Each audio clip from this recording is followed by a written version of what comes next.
오늘 주실 우리 하나님 말씀 마태복음 9장 35절에서 10장 16절까지 말씀 보겠습니다. 마태복음 신약성경 맨 첫 번째 책입니다. 9장 35절에서 10장 16절까지 말씀 우리 받들어 읽겠습니다. 하나님 말씀 찾으신 줄 알고 제가 받들어 읽겠습니다. 예수께서 모든 도시와 마을에 두루 다니사 그들의 회당에서 가르치시며 천국 복음을 전파하시며 모든 병과 모든 약한 것을 고치시니라. 무리를 보시고 불쌍히 여기시니 이는 그들이 목자 없는 양과 같이 고생하며 기진함이라. 이에 제자들에게 이르시되 주소할 것은 많되 일꾼이 적으니 그러므로 주소하는 주인에게 청하여 주소할 일꾼들을 보내주소서 하라 하시니라. 예수께서 그의 12 제자를 부르사 더러운 귀신을 쫓아내며 모든 병과 모든 약한 것을 고치는 권능을 주시니라. 12 사도의 이름은 이러하니 베드로라 하는 시몬을 비롯하여 그의 형제 안드레와 세베대의 아들 야고보와 그의 형제 요한, 빌립과 바돌로메, 도마와 세리 마테, 알페오의 아들 야고보와 다데오, 가나안인 시몬 및 가롯 유다 곧 예수를 판자라. 예수께서 이 12를 보내시며 명하여 이르시되 이방인의 길로도 가지 말고 사마리아인의 고을에도 들어가지 말고 오히려 이스라엘 집의 잃어버린 양에게로 가라. 가면서 전파하여 말하되 천국이 가까이 왔다 하고 병든 자를 고치며 죽은 자를 살리며 나병 환자를 깨끗하게 하며 귀신을 쫓아내되 너희가 거저 받았으니 거저 주라. 너희 전대에 금이나 은이나 동을 가지지 말고 여행을 위하여 배낭이나 두벌 옷이나 신이나 지팡이를 가지지 말라. 이는 일꾼이 자기의 먹을 것 받는 것이 마땅함이라. 어떤 성이나 마을에 들어가든지 그 중에 합당한 자를 찾아내어 너희가 떠나기까지 거기에 머물라. 또 그 집에 들어가면서 평안하기를 빌라. 그 집이 이에 합당하면 너희 빈 평안이 거기 임할 것이요 만일 합당하지 아니하면 그 평안이 너희에게 돌아올 것이니라. 누구든지 너희를 영접하지도 아니하고 너희 말을 듣지도 아니하거든 그 집이나 성에 나가 너희 발의 먼지를 떨어버리라. 내가 진실로 너희에게 이르노니 심판날에 소돔과 고모라 땅이 그 성보다 견디기 쉬우리라. 보라 내가 너희를 보냄이 양을 이리 가운데로 보냄과 같도다. 그러므로 너희는 뱀같이 지혜롭고 비둘기같이 순결하라. 아멘. 지난 한 주간 여러분 삶은 어떠셨습니까? 터키와 시리아 근접한 국경 지역에서 강진이 있었죠. 많은 사람들이 목숨 또 삶의 거처를 또 잃고 지금 어려움 가운데 있는 소식을 계속 접하고 있습니다. 저희도 지진 때 살고 있으니까 남의 일은 아닌 것 같습니다. 또 언제 우리가 예측하지 못하는 그 순간에 우리가 또 재난을 맞을 수도 있습니다. 러시아는 우크라이나를 또 전 지방에 전역에 미사일 공격을 감행하기 시작했다. 그런 소식도 어제 듣습니다. 대대적인 공세를 다시 할 것이라고 합니다. 미국과 중국은 여전히 외교적으로 군사적으로 또 경제적으로 갈등 관계에 있습니다. 미국의 바이든 대통령이 신년 국정연설을 했지만 또 첨예한 양당의 대립 또 갈등이 더 부각되고 있습니다. 그렇게 지난 한 주를 우리가 보냈습니다. 이것이 세상의 모습이고 별로 새로운 것은 없습니다. 이 세상은 그렇게 흘러가고 또 오늘을 살아가고 있는 이 세상의 사람들은 나름대로 또 고달픈 삶, 수고로운 삶을 또 이어가야 합니다. 우리 교인들 중에서도 예측할 수 없는 경기적인 여파로 또 직장의 문제로 건강의 문제로 또 자녀들의 일로 또 부모님들의 건강에 대한 일로 마음을 쓰면서 살아가고 있습니다. 괴로운 인생길 가는 몸이 평안히 쉴 곳이 아주 없네라는 찬송처럼 우리가 이 땅을 살아가는 동안에 그런 괴로움 또 고통이 있습니다. 우리만의 문제는 아닐 것입니다. 미국에 살든지 또 제3세계에 살든지 부유하든지 가난하든지 우리가 이 땅을 살아가는 모든 사람들의 삶에는 그런 고달픔이 우리에게 있습니다. 정신적으로, 육체적으로, 영적인 고달픔은 누구에게나 있고, 그런 삶을 살다가 우리 모두는 이제 죽음을 맞이하게 될 것입니다. 한 인생을 지나가고 돌아보면 너무나 덧없는 인생이라는 것은 누구나 고백하는 고백입니다. 오늘 이 35절 본문 9장 35절을 보니까 예수님께서 갈릴리 지방에 있는 모든 도시와 마을을 다 다니면서 천국 복음을 전파하시고 그곳에 있는 약한 자, 가난한 자, 병든 자들을 고치셨다라고 말합니다. 왜 그렇게 하셨는지 36절에 우리에게 말해주고 있습니다. 예수님이 그 흩어져 있는 사람, 마을에 있는 사람, 때로는 찾아오는 사람, 찾아가서 예수님 만난 사람들을 보시니까 불쌍히 여기셨나요? 왜 불쌍한 마음이 생기십니까?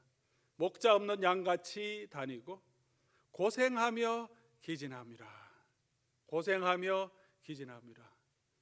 수고하고 무거운 짐진 자들아 다 내게로 오라. 예수님이 그렇게 마태복음 11장에 초청하신 것처럼 예수님이 보시니까 그곳에는 부유한 자도 종종 있었을 것이고, 그러나 대부분 가난한 사람들이 살아가고 여러 가지 질병으로 고통당하는 많은 사람들이 그곳에 있었을 것이고, 그들을 보시고 불쌍히 여기시고 목자 없는 양같이 다니신다. 그들이 인생의 참 목자를 만나지 못하고 그렇게 살아가고, 그리고 고생하며 기진함이라고 말합니다. 오늘 저와 여러분의 모습은 아닌가 생각이 듭니다. 우리를 보시는 예수님의 마음도 그럴 것입니다. 하나님 아버지와 우리 부활하신 예수 그리스도는 여전히 우리 이 땅을 바라보면서 이 땅에 살아가고 있는 수많은 사람들을 보시면서 불쌍히 여기고 계실 것입니다. 목자 없는 양 같은 기진하고 고생하는 그 사람들을 예수님께서 보고 계십니다. 예수님 그렇게 불쌍히 여기셔서 모든 마을을, 동네를, 도시를 다 다니시는데 그것만 하실 수가 없으십니다. 아직 다 다니지 못하셨는데 예수님은 그 일을 위해서 오신 것만이 아니라 먼저 이 죄와 사망의 그늘 아래 있는 사람들을 예수 그리스도의 보혈로 대속의 은혜로 구원하시는 그 일을 하셔야 되기 때문에 곧 예루살렘으로 내려가셔야 되고 십자가에서 자신을 내어주셔야 합니다. 그런데 아직도 가지 못한 마을과 도시는 많고 이스라엘 족속뿐만 아니라 땅끝까지 모든 족속에게 흩어져 있는 많은 하나님의 백성들을 부르는 그 사명을 감당하셔야 합니다. 이 사명을 눈앞에 두고 예수님께서 지금 말씀하시는 거죠. 추수할 것은 많은데 일꾼이 너무 없다. 추수할 것은 많은데 일꾼이 없다.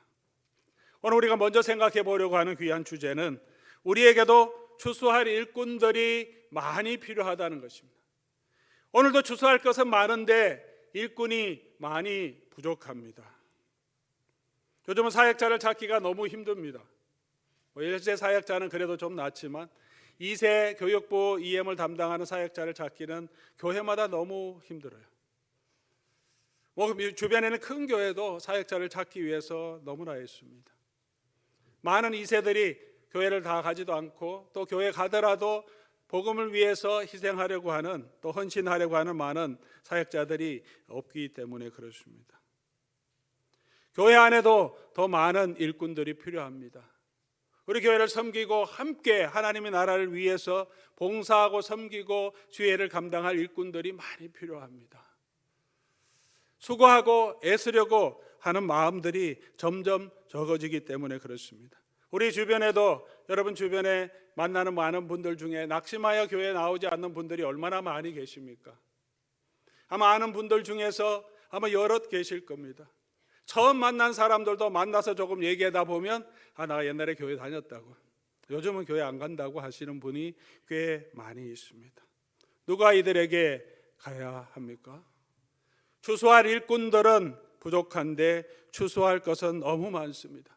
남과주에도 수많은 교회가 있다고 하지만 이렇게 수많은 사람들이 낙심하여 주님께로 나오지 않는데 누가 그들에게 가서 다시 주님께로 이끌어와야 합니까? 이 일을 위해서 예수님은 추수한 일꾼들을 보내시기를 기도하라고 하십니다. 38절이죠. 그러므로 추수하는 주인에게 정하여 추수할 일꾼들을 보내주소서 하라. 이런 영적인 현실을 우리가 바라보면서 우리가 해야 할 것은 무엇입니까? 가장 먼저 우리가 해야 할 것은 기도하는 것이죠.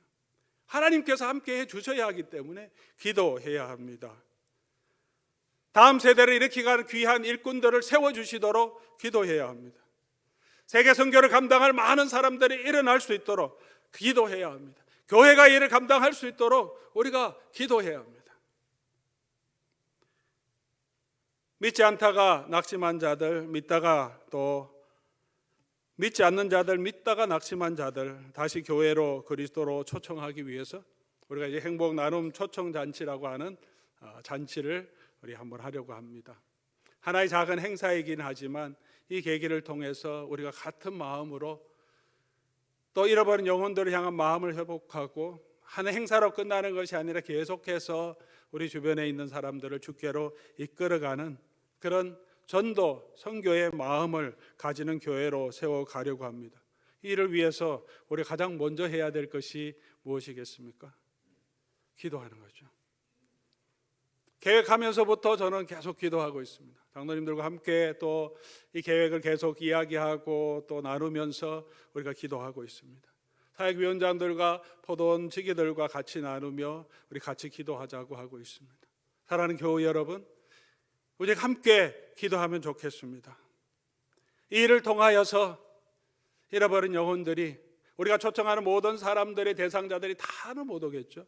그럼에도 그 중에서 10% 20%라도 초청에 응하고 다시 주님을 만나고 그들의 예배가 다시 회복되는 일들이 있을 수 있도록 인생의 목자를 만나는 그런 행복의 축복이 있을 수 있도록 우리 같이 기도하면 좋겠습니다. 초청할 대상자를 마음에 품고 먼저 기도하시기 바랍니다. 하나님, 이 사람이 다시 삶이 회복되고 예수님을 다시 만나게 해 주시옵소서.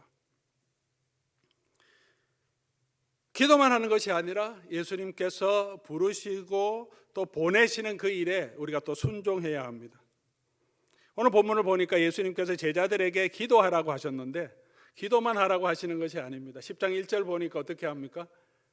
기도하고는 제자들을 부르십니다. 10장 1절이죠. 12제자를 부르시니 12제자의 이름을 기록하고 5절 보니까 그들을 보내시니 예수님의 사역으로 이 추수할 일꾼들로 제자들을 세워서 보내십니다. 우리가 기도하면서 해야 할 것이 무엇입니까? 우리 마음을 준비해야 합니다. 주님께서 우리를 부르시고 계시고 보내시고 계시는 그 음성을 듣고 우리도 순종해야 합니다. 이사야는 하나님의 영광을 보았습니다.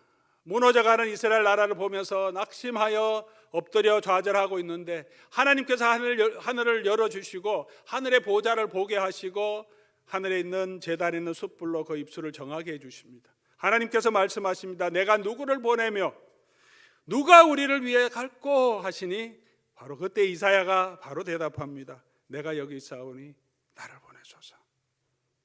하나님의 영광을 보고 제단 숯불에 있는 그 숯불로 그 입술이 정하게 되자 이제 이사야는 하나님께 자신을 헌신합니다. 사랑하는 교회 여러분, 추수할 것은 많은데 일꾼이 없다. 너무나 교회를 나가지 않는 낙심한 우리 주변의 사람들이 많다. 누가 가야 하겠습니까? 주님은 여전히 추수할 일꾼들을 찾고 계시는데 누가 가야 하겠습니까? 내가 여기 있사오니 나를 보내소서. 이런 고백이 저와 여러분의 고백이 되기를 바랍니다. 생계를 버리고 타국으로 선교사로 가야 하는 것은 아닙니다. 우리 삶의 자리에서 우리가 있는 그곳에서 우리가 만나는 일상의 사람들 가운데서 복음이 필요한 자들에게, 더 낙심한 자들에게 하나님은, 예수님은 우리를, 주의 교회를 부르시고 보내십니다. 마태복음 28장 19절에도 너희는 가서 모든 족속으로 제자를 삼아 가라고 하십니다. 사랑하는 교회 여러분, 저와 여러분들도 우리 주변에 있는 잃어버린 영혼들에게 우리 가는 저와 여러분 될 수 있기를 바랍니다. 이게 교회의 사명이고 또 제자의 사명입니다. 예수님 다시 오실 때까지 교회가 해야 할 지상 명령입니다. 우리가 그런 부름을 받은 사람인 것을 인식하고 우리도 순종하며 걸어갈 수 있기를 바랍니다. 두 번째로 우리가 생각해 볼 것은, 그러면 우리가 이 사명을 가지고 갈 때 어떤 자세로 가야 하는가 하는 것입니다. 오늘 본문을 통해서 보면 두 가지가 우리에게 필요합니다. 하나는 주님의 마음이 필요합니다. 주의 마음을 가져야 합니다. 그리고 가서 주의 일을 해야 합니다. 36절 보니까 무리를 보시고 불쌍히 여기시니 이는 그들이 목자 없는 양과 같이 고생하며 기진함이라. 이 마음이 있어야 우리도 갈 수 있습니다. 불쌍한 마음이 있어야지 가죠. 불쌍해 보이지 않는데, 내가 더 불쌍해 보이는데 우리가 어떻게 천국 복음을 들고 갈 수 있겠습니까? 주님의 마음, 주님의 눈으로 이 세상 사람들을 볼 수 있어야 합니다. 이 세상에 사는 많은 사람들이 있습니다. 어떤 때는 저와 여러분이 보기에 나보다 훨씬 잘 나가고 잘 살고 행복해 보이는 사람도 있습니다. 예수 안 믿는 것 빼고는 너무나 부러운 그런 집안도 사람도 있을 수 있습니다. 인간의 눈으로 보는 것이 아니라 예수님의 눈으로 우리가 보고 예수님의 마음을 가질 필요가 있습니다. 사람들이 가지고 있는 외적인 모습, 경력, 그들의 재산, 그들의 생김새를 보는 것이 아니라 그들의 영혼이 목자 없는 양과 같음을 우리가 보아야 합니다. 그 일을 위해서 기도해야 되죠. 그런 마음을 주실 수 있도록. 사랑하는 교우 여러분, 우리가 그런 마음을 가져야 합니다. 사도 바울은 총독과 로마의 총독과 그리고 헤로드 왕 앞에서 그들을 불쌍히 여기는 마음이 있었습니다. 오히려 그가 신문을 당하고 있고 감옥 체인에 묶여 있음에도 불구하고 자기가 이 묶여 있는 것 빼고는 당신들이 나처럼 되면 좋겠습니다. 내가 아는 그 예수를 알고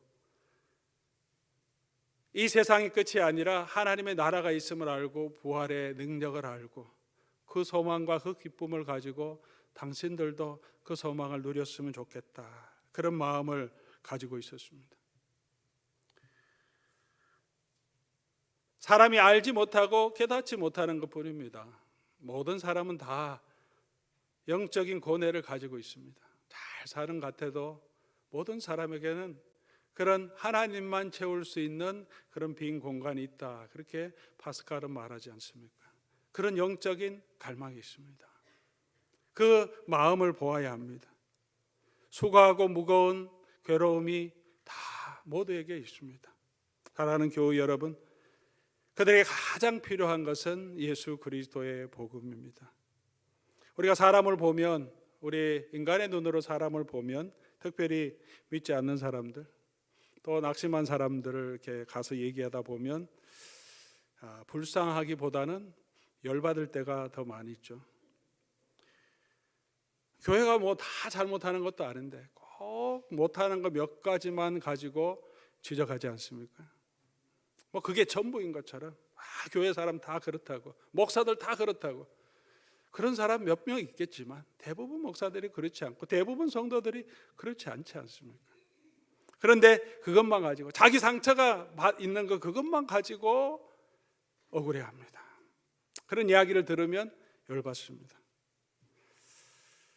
그런 사람들을 대해서 우리가 복음을 전하려고 하면 쉽지 않습니다. 어떻게 불쌍한 마음을 우리가 가질 수 있겠습니까?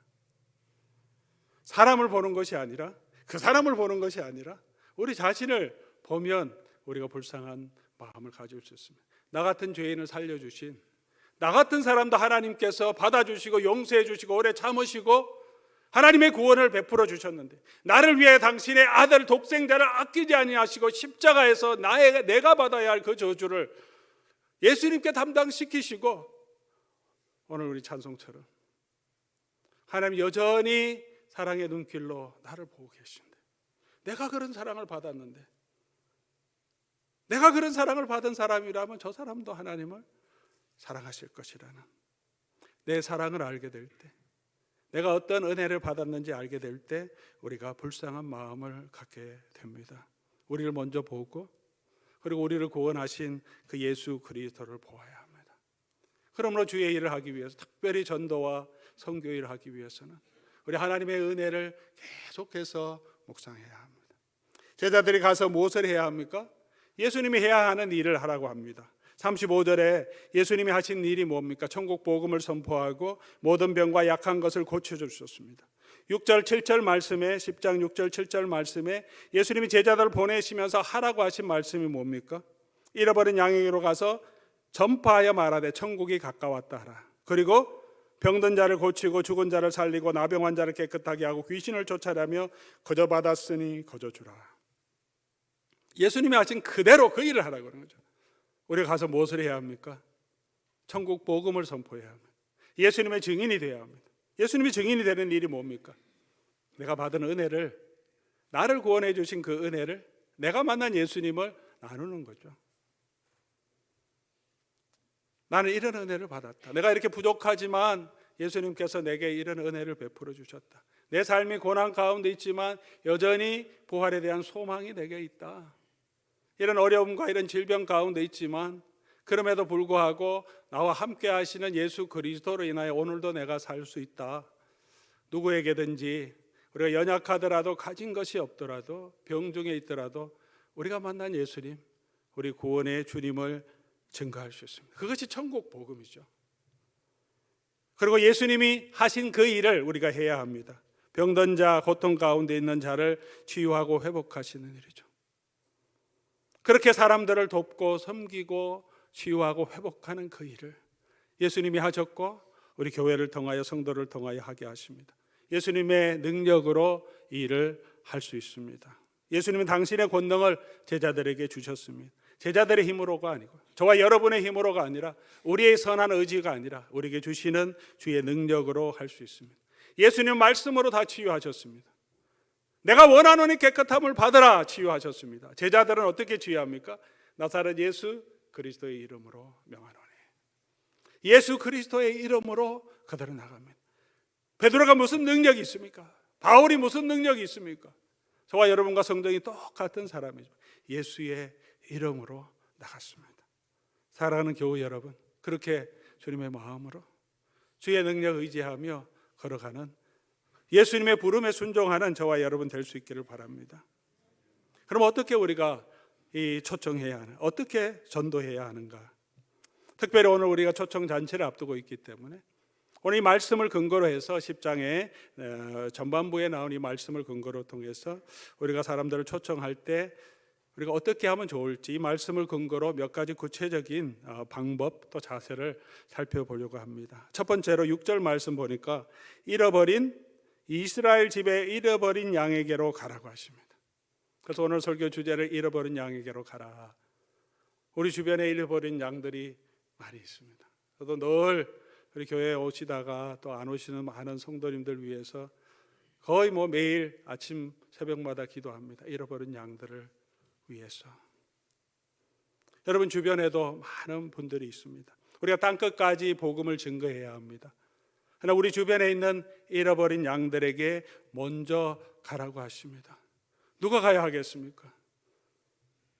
외국에서, 한국에서 선교사가 와서 전해야 되는 것이 아니죠. 이곳에 있는 교회, 저와 여러분을 통해서 우리가 그들에게로 가야 합니다. 우리 가까운 곳에 있는 우리 잃어버린 영혼들을 다시 회복할 수 있기를 기도하며 가야 합니다. 두 번째로는 거저 받았으니 거저 주라고 하십니다. 8절 말씀이죠. 병든 자를 고쳐주고 죽은 자를 살리며 나병 환자 깨끗하게 하고 귀신을 쫓아내되 너희가 거저 받았으니 거저 주라.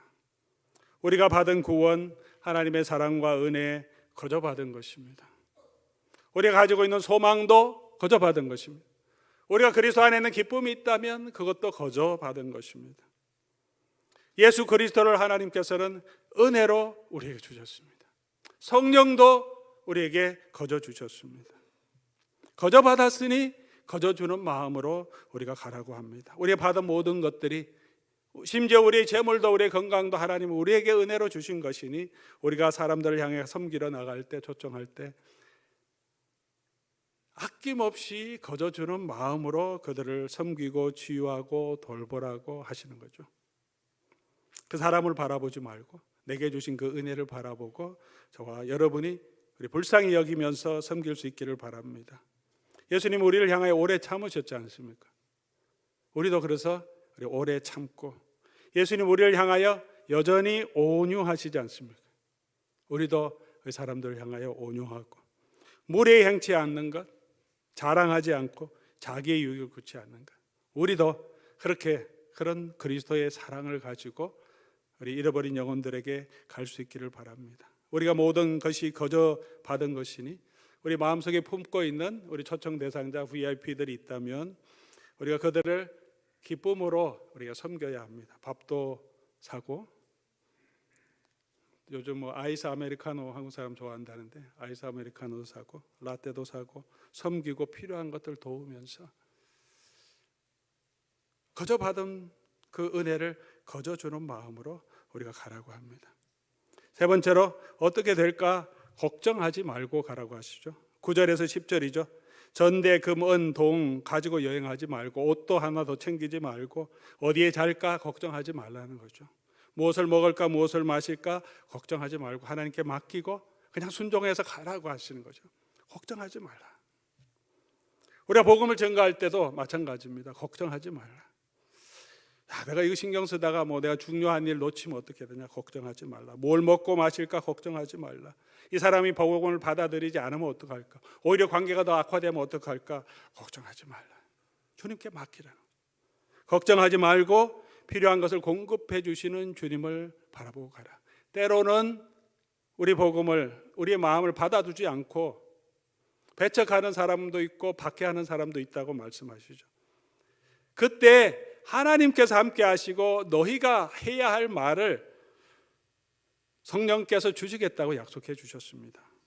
그 성령님을 의지하며 걸어가라고 하십니다. 우리가 복음을 들고 가는 길은 꽃길이 아닙니다. 예수님을 따라가는 그 길도 사랑하는 사람들을 우리가 주께로 인도하려고 하는 그 마음은 간절하지만 결코 쉬운 일은 아니죠. 주님의 인도하심을 의지하고 주의 능력을 가지고 그렇게 믿음으로 맡기고 걸어가는 저와 여러분 될 수 있기를 바랍니다. 결국은 주님께 맡기고 그 과정도 주께서 그때마다 우리를 인도하실 거기 때문에 주님을 의지하며 믿음으로 우리가 담대하게 나갈 수 있기를 바랍니다. 네 번째로는 우리가 가서 사람을 만날 때 어디로 가든지 누구를 만나든지 평안을 빌라라고 합니다. 11절 12절 말씀이죠. 어떤 성이나 마을에 들어가든지 그 중에 합당한 자를 찾아내면 그와 함께하고 그 사람 초청하고요. 그렇지 않으면 어떻게 합니까? 평안을 빌라. 어떤 집에 들어가든지 평안을 빌라고 말합니다. 축복하라는 거죠. 복음을 가지고 가는 사람들은 그렇게 축복을 전하는 사람입니다. 저주하는 자가 아니죠. 누구를 찾아가든지 누구를 우리가 초청 대상으로 섬기든지 그 사람에게 무례하거나 마음 상하고 힘들게 하지 말고 싸우려고 하지 말고 평안과 축복을 전하는 사람이 되라는 거죠. 그런 자세로 가라는 것입니다.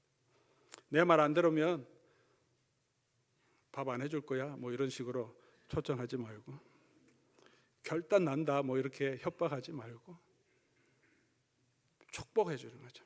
안 들어도 좋으니까 앞으로 내가 잘 해주겠다. 당신이 원하는 거 내가 들어주겠다. 위협하지 말고요. 복음은 절대로 강제로 할 수 없습니다. 강제로 전하라고도 하지 않았습니다. 힘으로 전하는 것이 아니죠.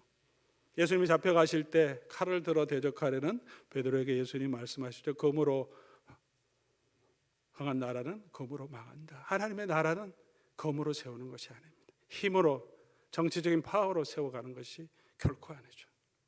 예수 그리스도의 십자가로, 희생으로, 그 사랑으로 하나님의 나라는 이 세상 나라를 이기게 하십니다. 약한 것 같지만 그 희생에, 그 섬김에 능력이 있는 것입니다. 사랑하는 교우 여러분, 그렇게 누구를 만나든지 우리가 그 사람을 섬기는 마음으로, 평안을 전하고 축복하며 세우는 마음으로, 밝고 긍정적으로 우리가 복음을 전할 수 있기를 바랍니다. 사도 바울은 복음을 전하는 발을 평안의 복음으로 준비한 신을 신고 이렇게 말합니다. 복음은 평안의 복음입니다. 우리가 그렇게 우리가 만나는 모든 사람들에게 평강을 주는 자로 쓸 수 있기를 바랍니다. 그 사람이 받을 만하면 복이 거기 임할 것이고, 받을 만하지 않으면 어떻게 됩니까? 그 복이 나한테 올 거다. 걱정하지 말고. 저런 인간은 그냥 벌레였으면 좋겠다는 마음 가지 말고, 그런 사람이 박해하는 자일지라도 축복하라. 받을 만하지 않으면 다 우리에게 주신다고 약속해 주셨습니다. 그런 담대한 복의 전도자로 우리가 설 수 있기를 바랍니다. 누구를 만나든지 누구를 초청하든지 여러분 그 사람에게 복을 빌어주는, 배척하더라도 축복을 비는, 그렇게 그 사람이 잘 되기를 바라는 마음으로 끝까지 주의 마음으로 가시길 바랍니다. 듣지 않는 자는 어떻게 합니까? 하나님께 맡겨야 합니다. 14절 15절 영접하지 않는 사람도 분명히 있고 말을 듣지 않는 사람도 분명히 있을 것이라고 말합니다. 그걸 지나서 박해하는 사람도 있을 것이라고 17절부터 얘기하죠. 그 집이나 그 성에서 나갈 때 발에 먼지를 털어버리라. 상관하지 말라는 거죠. 잊어버리라는 것입니다. 낙심하지 말고, 듣지 않는다고 낙심하지 말고 계속해서 우리는 주의 복음을 가지고 또 기회 있는 대로 다른 사람들에게 가서 복음을 전해야 합니다. 너무나 마음에 품고 이 사람은 꼭 왔으면 좋겠다, 그런 마음을 가지고 간절하게 기도하고 준비하고 또 사랑을 베풀고 했는데 거절할 때가 있습니다. 지금까지도 거절하고 계신 분도 있을 거고요. 우리 마음을 받아주지 않는 그런 일도 있을 겁니다. 그럼 우리가 마음이 좌절되죠. 아쉬움도 있고 낙심하고 내가 뭘 잘못했나 자책하기도 합니다. 그러지 말라고요. 저는 그러지 말라고 하시는, 발에 털어버리고 또 계속 가라고. 나의 복음 전하는 그 일을 통해서 나중에 이 사람이 다시 하나님께서 하나님의 때에 변화시켜 주실 것입니다. 여전히 우리는 계속해서 이 주의 복음을 들고 잃어버린 양에게로 계속 가서 주의 복음을 전하는 자로 서라고 하십니다. 오늘 본문의 마지막으로 뱀같이 지혜롭고 비둘기같이 순결하라고 하십니다. 16절 말씀이죠. 우리 같이 한번 읽어봅시다. 보라, 내가 너희를 보냄이 양을 이리 가운데 보냄과 같도다. 그러므로 너희는 뱀같이 지혜롭고 비둘기같이 순결하라. 양을 이리 가운데 보내는 것 같다. 이 복음을 들고 가는 길이 우리 가족들에게 가든 친구들에게 가든 친지들에게 가든 직장 동료에게 가든 만만한 길이 절대 아니라고요. 양을 이리 가운데 보낸 것 같다. 왜 그렇습니까? 사람들의 죄성이 견고하기 때문에 그렇습니다. 그리고 사단은 어떻게든지 이 복음 전도를 막으려고 우리를 공격하고 그 사람의 마음을 붙들기 때문에 그렇습니다. 쉬운 일이 아닙니다. 그러니 우리에게 지혜가 필요하다고 말합니다. 지혜롭게, 뱀 같은 지혜가 필요하다. 복음을 전할 때도 이 지혜를 위해서 우리가 구해야 됩니다. 사람들의 마음을 어떻게 얻을지, 어떻게 말할지, 어떤 방법을 사용할지 하나님이 주시는 참 지혜를 얻어야 합니다. 함부로 말하지 않도록 정말 지혜로운 말로 그 사람을 초청할 수 있도록. 남편과 배우자, 아내를 우리가 초청한다면 내가 직접 하는 것이 좋을지, 아니면 내가 직접 말하면 거부할 거니까 우리 교회에 또는 포도원에 이 사람하고 그래도 조금 교감이 있는 사람에게 부탁해서, 집사님, 우리 남편은 좀 맡아서 이번에 좀 초청해 주십시오. 집사님 그 초청 대상에 하나로 해서 초청해 주십시오. 그리고 이 사람이 연결하는 동안에 집안에서 이 사람 편을 보고 기분을 보고 상황을 보고 정보를 주어서 이거 좋아하더라, 조금 움직이더라, 이쪽으로 한번 공격해봐라, 이런 거 한번 해봐라. 우리 남편이 이렇게 쉬는데 뭘 좋아하는데, 음식은 이런 거 좋아하는데 한번 식사할 때 이런 거 대접해라. 지혜롭게 그 사람의 마음을 살 수 있도록 뱀같이 지혜로워라. 복음을 전가할 때도, 우리 전도할 때도, 선교할 때도 그런 지혜가 필요합니다. 그러나 그런 지혜와 함께 순결함도 잃지 말아야 합니다. 언제나 진실해야 합니다. 이거 해주면 내가 뭐 해줄게, 이런 속된 말로 뻥치면 안 되고요. 진실한 마음으로 그 사람을 대해야 돼요. 진심이 사람을 움직이죠. 나의 진심이 우리 주변의 사람들을 움직입니다. 진심에는 파워가 있습니다. 그곳엔 순결함이 있습니다.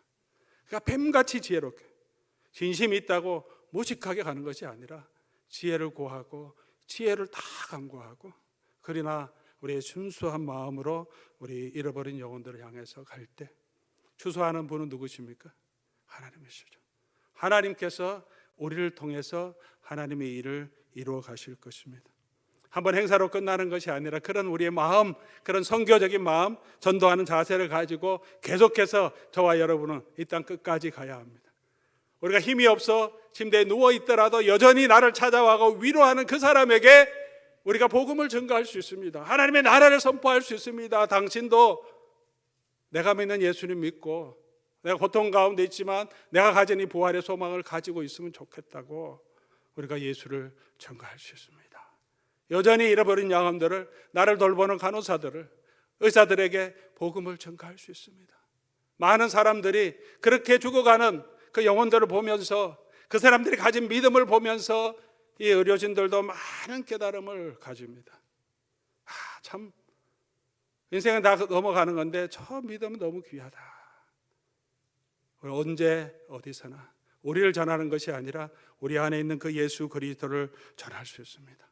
사랑하는 교회 여러분, 우리가 그렇게 이 땅에 잃어버린 사람들을 향해서 주님의 마음을 가질 수 있도록, 그리고 주님이 보내신 그 부름에 우리가 순종하며 가서 그들을 초청하여 주님을 만날 수 있도록, 그래서 주님이 주시는 기쁨을 누릴 수 있도록, 인생의 참된 목자를 다시 만날 수 있도록 그렇게 함께 나아가서 초대하고 함께 기도하고 함께 이 초청잔치를 이루어갈 수 있기를 주의 이름으로 간절히 소원합니다. 우리 오늘 하늘 말씀 생각하시면서 우리 찬송 하나 하면 좋겠습니다. 아버지, 당신의 마음이 있는 곳에 우리 마음이 있기를 원합니다. 당신의 눈물이 고인 곳에 하나님 잃어버린 한 영혼들이 돌아오는 것을 너무나 원하고 계십니다. 우리는 그만큼 원하는가? 하나님의 마음 나에게 주셔서 우리가 그 마음 가지고 갈 수 있도록, 그래서 하나님의 그 천국의 기쁨이 우리 주변에 있는 사람들에게, 잃어버린 영혼들에게 임할 수 있도록 소원하는 마음으로 우리 함께 찬송하겠습니다.